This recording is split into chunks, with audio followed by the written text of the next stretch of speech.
সম্মানিত সুধী, আসসালামু আলাইকুম। আমি advocate Mizanur Rahman Kayes, advocate, Bangladesh supreme court. দেশে এবং প্রবাসে যে যেখানে বসে আমার এই ভিডিওটা দেখছেন, প্রত্যেকে জানাই আন্তরিক শুভেচ্ছা এবং অভিনন্দন। সম্মানিত সুধী, আজকে আপনাদের সাথে আমি যে বিষয়টি নিয়ে আলোচনা করব সেটা হলো নাবালক সন্তানের হেফাজত, অর্থাৎ নাবালক সন্তান ছেলে হোক মেয়ে হোক, উক্ত সন্তানের হেফাজতকারী কে হবে, মা হবে না বাবা হবে, এই বিষয়টা নিয়ে আইনের রেফারেন্স সহ আপনাদের সাথে আমি আলোচনা করার চেষ্টা করবো ইনশাআল্লাহ। শুরুতেই আপনাদের সাথে আমি যে বিষয়টি নিয়ে আলোচনা করব সেটা হলো আমাদের আইনের ভাষায় অভিভাবক, গার্ডিয়ান বলতে কি বোঝায় সেটা আমি আলোচনা করব। বাংলাদেশের 7ম chief justice my lord mister justice Habibur Rahman আইন শব্দকোষ বইতে গার্ডিয়ান সংজ্ঞা দিয়েছেন এভাবে যে অভিভাবক বলতে সাধারণত নাবালকের শরীর অথবা সম্পত্তি অথবা উভয়ের হেফাজতকারী উনি হবেন অভিভাবক। যখন মুসলিম আইনের সাথে আমাদের বাংলাদেশের বর্তমান যে বলবৎ আইন আছে, উভয় আইনের যখন কোনো সংঘর্ষ দেখা দেয়, উভয় আইন সহপাঠ অর্থাৎ একসাথে পাঠ করতে হবে, এটাই হলো আমাদের আইনের নিয়ম। কারণ প্রতিটা ধর্মের একটা পার্সোনাল ল থাকে।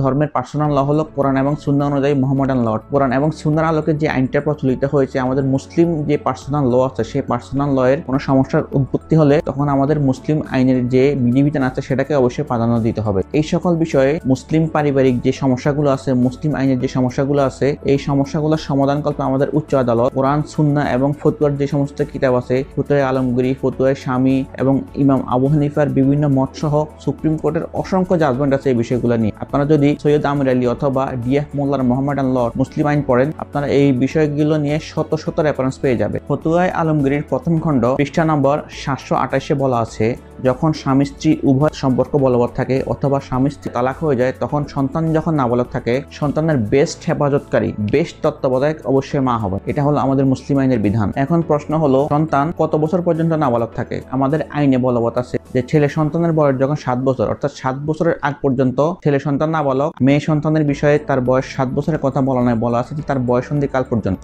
সন্তান যখন নাবালক থাকবে, বেস্ট হেফাজতকারী হিসাবে বিবেচিত হবেন সন্তানের মা। যদিও বাবা সন্তানের আইনগত অভিভাবক, এই বিষয়ে কোনো সন্দেহ নাই, কিন্তু সন্তান যখন নাবালক থাকবে সেক্ষেত্রে আইনে বলা আছে যে সন্তানের বেস্ট হেফাজতকারী হবে সন্তানের মা। এখন প্রশ্ন হলো, যদি পরিস্থিতি এমন হয় যে স্বামী স্ত্রী উভয়ের ভিতরে তালাক হয়ে গেছে এবং তালাকের পর সন্তান নাবালক কিন্তু সন্তানের মা মারা গেছে, এমন অবস্থায় সন্তানের তত্ত্বাবধায়ক বা হেফাজতকারী কে হবে? এটা অনেক বড় একটা গুরুত্বপূর্ণ আইনগত প্রশ্ন।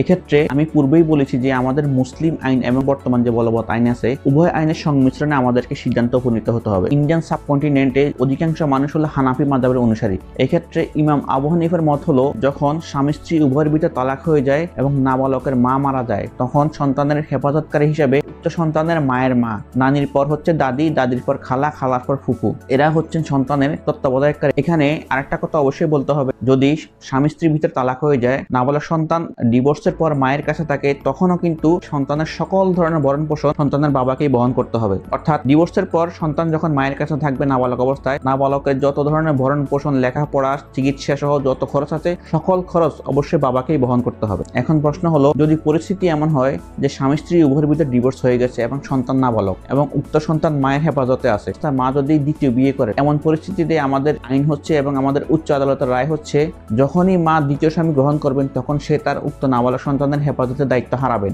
আদালত এবং আইন সবসময় দেখবে যে উক্ত নাবালকের বেস্ট নিরাপত্তাটা কোথায় আছে সেখানে দেখবে। যখন কোনো মা ডিভোর্সের পর দ্বিতীয় স্বামী গ্রহণ করেন, সাধারণ অর্থে তো নাবালক তখন আর ওই পরিস্থিতিতে ভালো থাকতে পারবে না, এটাই স্বাভাবিক। আমাদের বর্তমান প্রেক্ষাপটে আমরা এমন হাজার হাজার ঘটনা দেখতেছি, পত্রিকার পাতা খুললে দেখা যায় যে সৎ মা অথবা সৎ বাবার কাছে সন্তান নিরাপত্তা, তাদের নির্যাতনের বিভিন্ন চিত্র আমরা পত্রপত্রিকা এবং খবরে দেখতে পাই। এক্ষেত্রে আমাদের উচ্চ আদালত এবং আমাদের বর্তমান বাংলাদেশের আইনের একেবারে অয়েল সেটেল প্রিন্সিপাল কি হলো, যখনই মা দ্বিতীয় হাজবেন্ড গ্রহণ করবেন তখন সে উক্ত নাবালক সন্তানের হেফাজতের দায়িত্ব হারাবে। এখন প্রশ্ন হলো, স্বামী স্ত্রী উভয়ের ভিতরে তালাক হয়ে গেছে, ছেলে হোক মেয়ে হোক, বাচ্চা নাবালক, বাচ্চাকে বাবা জোর করে রেখে দিয়েছে, মায়ের কাছে দিচ্ছে না, মা বাচ্চার সাথে দেখা করতে পারছে না এবং বাচ্চার তত্ত্বাবধানেরও দায়িত্ব সে নিতে পারতেছে না, এমন ক্ষেত্রে মা কি করবে? অথবা পরিস্থিতি যদি উল্টা হয়, অর্থাৎ সন্তান নাবালক অবস্থায় যখন মায়ের কাছে ছিল, সে বর্তমানে সাবালক অবস্থায় উপনীত হয়েছে, বাবা তার সন্তানের দায়িত্ব নিতে চাচ্ছেন কিন্তু মা দিচ্ছে না, তখন পরিস্থিতি কি হবে? মা অবশ্যই পারিবারিক আদালতের আশ্রয় নেবেন, সন্তানের তত্ত্বাবধায়ক এবং হেফাজতকারী হিসাবে